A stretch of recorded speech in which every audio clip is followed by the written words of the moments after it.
to support it by magnetic repulsion. देखो situation ये है, ये तो वायर दो सपोर्ट के बीच में फिक्स है, मान लो दो वॉल्स के बीच में ये वायर फिक्स है, और ये जो दूसरा वायर है ये एयर में है. This is not being supported. ये एयर में सस्पेंडेड रखना है इसको तुम्हें. जैसे एक वायर है, इसको तो हमने सपोर्ट दे रखा है, इसके ऊपर एक दूसरा वायर है और ये सपोर्टेड नहीं है, इसको हम छोड़ देंगे लेकिन फिर भी ये यहीं पे रुका रहेगा. तो नाउ हियर इसका weight per unit length, weight हमेशा डाउनवर्ड एक्ट करता है, तो ये तो डाउनवर्ड ही एक्ट करेगा. अगर इसको यहीं पर रोकना है वायर को, if you want to remain it suspended, then this wire must apply a force in upward direction. इस वायर ने इसके अपोजिट डायरेक्शन में फोर्स अप्लाई करना पड़ेगा. इसका मतलब रिपल्सन होना चाहिए, और रिपल्सन के लिए करंट जो है अपोजिट डायरेक्शन में फ्लो करती है. तो ये डिसाइड हो गया कि दोनों वायर में अपोजिट डायरेक्शन में करंट फ्लो कर रही है. अगर सेम डायरेक्शन में फ्लो करा दोगे तो और ज्यादा फोर्स से ये नीचे गिरेगा. सस्पेंडेड तभी रहेगा जब इस पे ऊपर लगने वाला magnetic force per unit length और ये जो वेट पर यूनिट लेंथ है दोनों इक्वल हो जाए. वायर के यूनिट लेंथ का weight and the magnetic force acting on unit length of the wire both are equal and opposite. Opposite तब होंगे जब करंट अपोजिट फ्लो कराओगे, और इक्वल हम कर देते हैं, वो आर्क से सेट कर लेंगे. तो wire will remain suspended, wire will remain suspended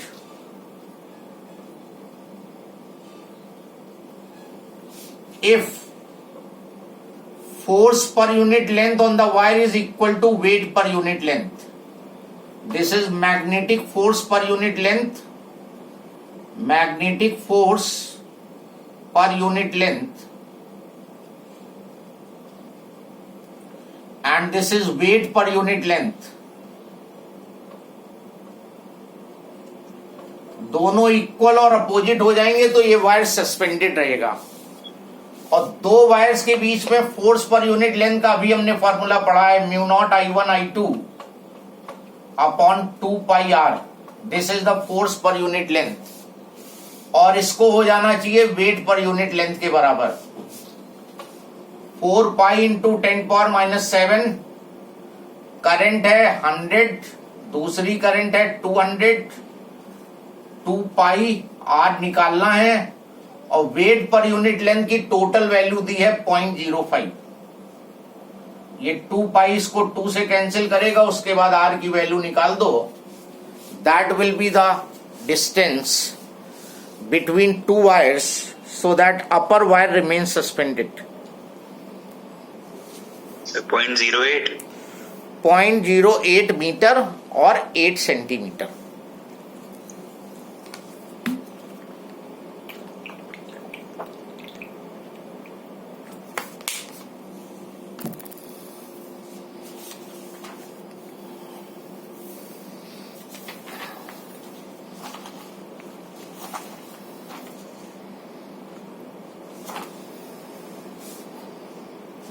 Any doubt? Anybody?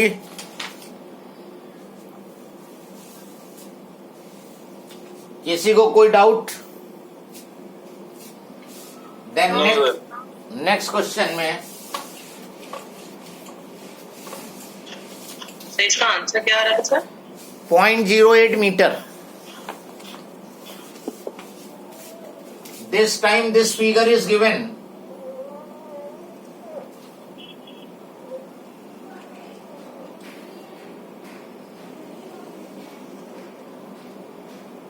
ACB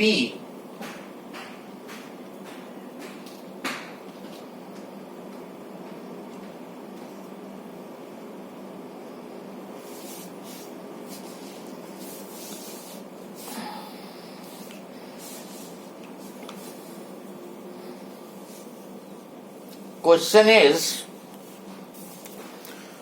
two very long straight parallel wires,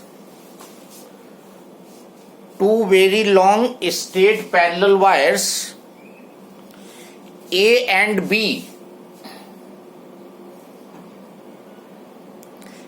carries current of A and B carries current of 10 ampere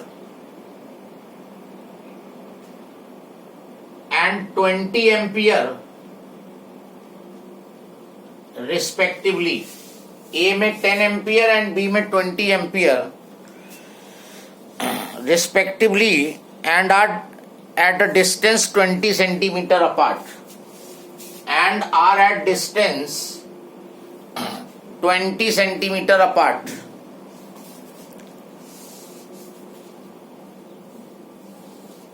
Full stop.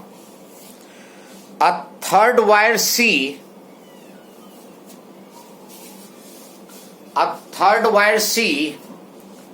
in bracket length 15 centimeter,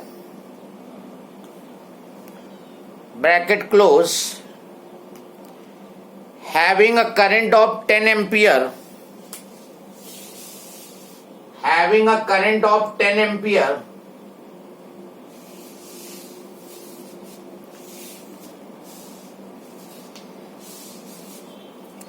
is placed between them.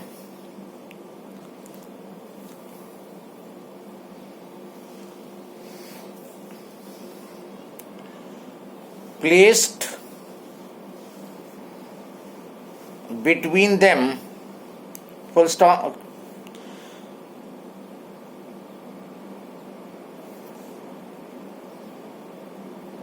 How much force will act on C?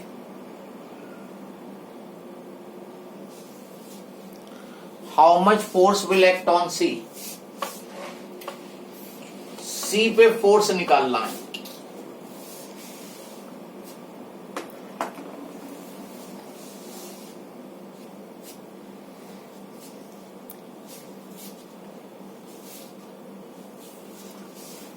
ये दो long straight parallel wires हैं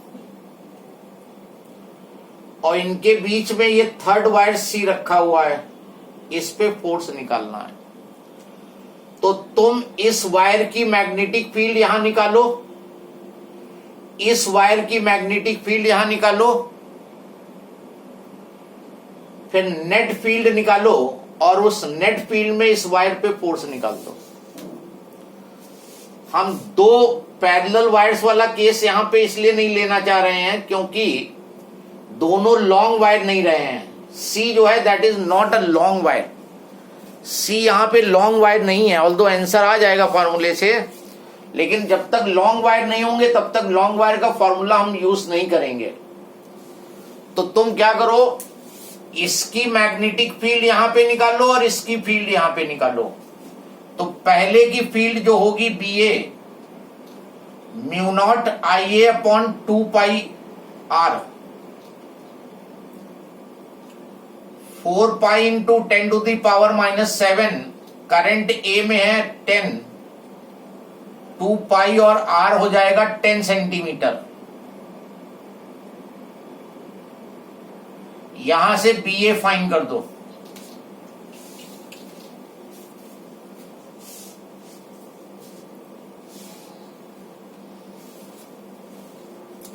इस wire की यहां पर field आ जाएगी क्योंकि हमें थर्ड वाले वायर पे, सी वायर पे फोर्स निकालना है.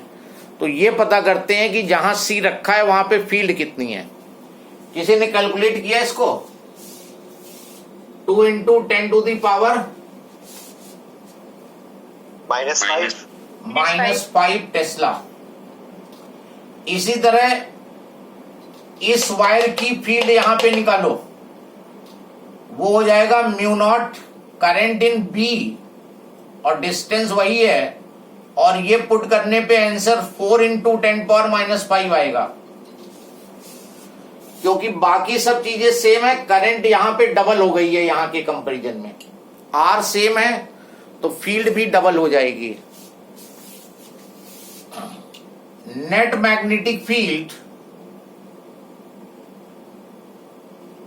where wire C is placed, जहां पे ये वायर C प्लेस्ड है वहां पे तुमने इसकी फील्ड निकाली, इसकी निकाली, अब वहां पे नेट मैग्नेटिक फील्ड बताओ कितनी होगी?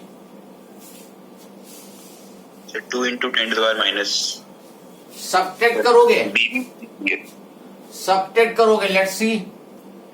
ए वायर की मैग्नेटिक फील्ड देखो, ए में करंट अपवर्ड है, पॉइंट राइट में है तो इनवर्ट, ए की फील्ड इनवर्ट, बी की फील्ड यहां निकालते हैं, करंट ऊपर है और पॉइंट राइट में है, लेफ्ट में, तो ये आउटवर्ड हो गई, तो हो जाएगा बीबी माइनस बी ए, और इसमें से इसको माइनस करोगे तो 2 इंटू 10 पावर माइनस 5, और डायरेक्शन बताओ नेट फील्ड का, जो यहां पे नेट फील्ड होगी उसका डायरेक्शन आउटवर्ड, क्योंकि जब अपोजिट होती हैं, जब हम सब्ट्रैक्ट करते हैं तो बिगर वन का डायरेक्शन डोमिनेट करता है, तो ये वायर जहां पे प्लेस्ड है वहां पे नेट फील्ड जो है वो आउटवर्ड डायरेक्शन में है। अब फोर्स तुम आराम से निकाल लोगे। What is the formula for force? Force on wire C, F is equal to IBL लगा दो। करंट फ्लो कर रही है 10, मैग्नेटिक फील्ड जिसमें ये प्लेस्ड है, और लेंथ 30 सेंटीमीटर, नहीं 15 सेंटीमीटर बोला है, तो 0.15, यहां से फोर्स की वैल्यू कैलकुलेट कर दो।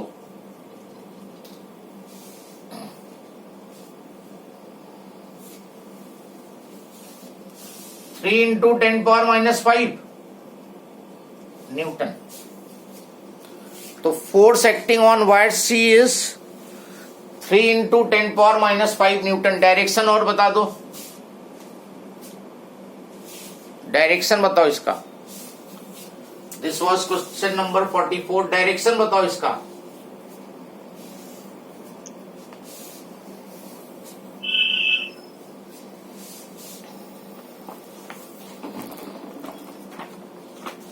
So towards wire B. Towards wire B. B. Towards wire B. Check करते हैं। मैग्नेटिक फील्ड आउटवर्ड, करंट ऊपर, तो 4 फिंगर आउटवर्ड, करंट अपवर्ड, तो राइट में फोर्स लगा, तो नेट फोर्स इधर को लगेगा, that is towards wire B.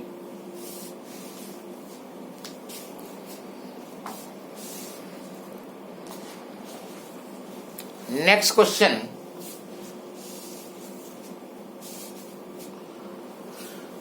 what will happen to a spring when current is passed through it? अगर किसी स्प्रिंग में करंट पास करो, then what will be your observation? What will happen when current is passed through a spring? Or what will be your observation then current is passed through spring? Yes, anyone? अगर spring में current pass करो, spring देखी होगी सभी ने, अगर spring में current pass करोगे, what will be your observation? No effect. It will act as a magnet. It will act as magnet. Act as a solenoid. Okay, it will be a solenoid. Okay, solenoid ठीक है। No. Solenoid तो कोई soft metal जो डाला जाता है वो होता है solenoid. No, end will become, one end will become north end one end will become south. Air solenoid हो जाएगी ना ये। सोलोनाइड दो तरीके के हो गए, मेटल वो मटेरियल फील्ड हो गया और एयर फील्ड सोलोनाइड हो गया। चलो ये तो हो गया। ऑब्जर्वेशन बताओ क्या होगा तुम्हारा? Something which you can see, ये मेरा मतलब है। What will be your observation? Magnet बन जाएगा वो, तुम वेरीफाई तो कर सकते हो, ऑब्जर्वेशन पार्ट में बताओ what you will, it will heat up. तो मैग्नेटिक फील्ड, वो भी ऑब्जर्वेशन से नहीं आएगा, वो तो टच करने से पता चलेगा। हम कह रहे हैं ऑब्जर्व नो क्या होगा, मैग्नेटिक फील्ड, हैं? No magnetic field. Magnetic field will be there as soon as you will pass the current. North south cancel हो जाएगा। अरे कैसे, सोलोनाइट में कैसे कैंसिल हो? सोलोनाइट तो बनती है सी स्प्रिंग से। So current will flow in parallel direction? Current flow in parallel direction, तो ऑब्जर्वेशन पूछ रहा हूं मैं। Write down. स्प्रिंग घूमने, स्प्रिंग विल कॉन्ट्रैक्ट, घूमेगी नहीं, डांस नहीं करेगी। स्प्रिंग विल कॉन्ट्रैक्ट, ये जैसे पहले स्प्रिंग ऐसे थी ये, तो जैसे ही करंट पास करोगे ये कॉन्ट्रैक्ट हो जाएगी, कॉन्ट्रैक्ट कर जाएगी। बिकॉज इन एडजेसेंट लूप्स, ये जो एडजेसेंट लूप्स होते हैं, in adjacent loops current will be flowing in the same direction. In adjacent loops current will be flowing in the same direction and they will attract each other. Current जब same direction में होगी तो वो attract करेंगे, और attract करेंगे तो contract करेगी स्प्रिंग। स्प्रिंग क्या होगी? कॉन्ट्रैक्ट होगी।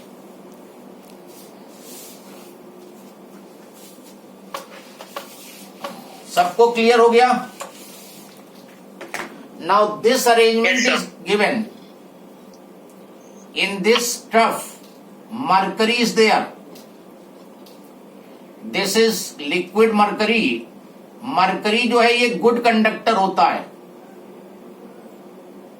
Good conductor of electricity, current का गुड कंडक्टर है ये। And this is your spring, and one end of the spring is just touching the mercury. This is just touching the mercury, just touching mercury,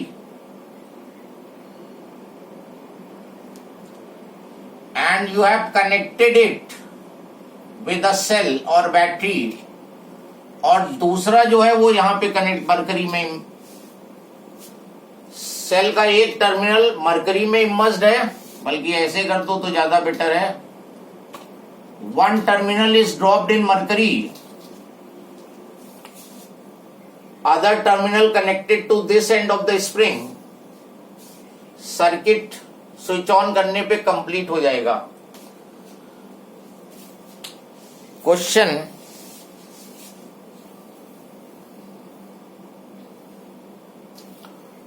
what will be your observation when circuit is switched on? जब circuit को switch on करोगे then what will be your observation? इस बार का observation बताओ। Current pass नहीं करेगा। That is not observation. Observation मतलब जो तुम्हें दिखे। Yes. so the wire will contract and it will lose the connection again and again, and as soon as it loses it again drops down. So answer is nearly correct. इसमें लिखो the spring will oscillate, spring will oscillate. तुम्हें spring oscillate करती नजर आएगी। Oscillation समझते होगे, जैसे simple pendulum ऐसे ऑसिलेट करता है, तो ये spring up and down oscillate करेगी। देखो क्या होगा, जैसे ही तुमने सर्किट को स्विच ऑन किया, इसमें करंट फ्लो कर गई, circuit complete, one end of spring is in contact with mercury, other and battery के कनेक्शन में, तो इसमें करंट फ्लो करी। करंट फ्लो करते ही ये कांटेक्ट कर जाएगी, और जब ये कांटेक्ट कर गई तो इसने कनेक्शन लूज कर दिया, करंट विल स्टॉप। अब करंट नहीं फ्लो करेगी क्योंकि सर्किट नहीं कंप्लीट हो रहा है। current will not flow, it will attain its original length. It will again attain its original length and again comes in contact with mercury. As soon as it will come in contact with mercury, it will again, current will flow in adjacent loop in the same direction. एक contact कर जाएगी, फिर ये contact कर गई, जैसे ही contact हुई circuit switch off हो गया, मतलब करंट नहीं फ्लो करेगी, फिर ओरिजिनल लेंथ. तो in this way the spring will oscillate. इस तरह से स्प्रिंग क्या करती रहेगी, ऑसिलेट करती रहेगी. तो इसका आंसर होगा that spring will start oscillating. Any doubt?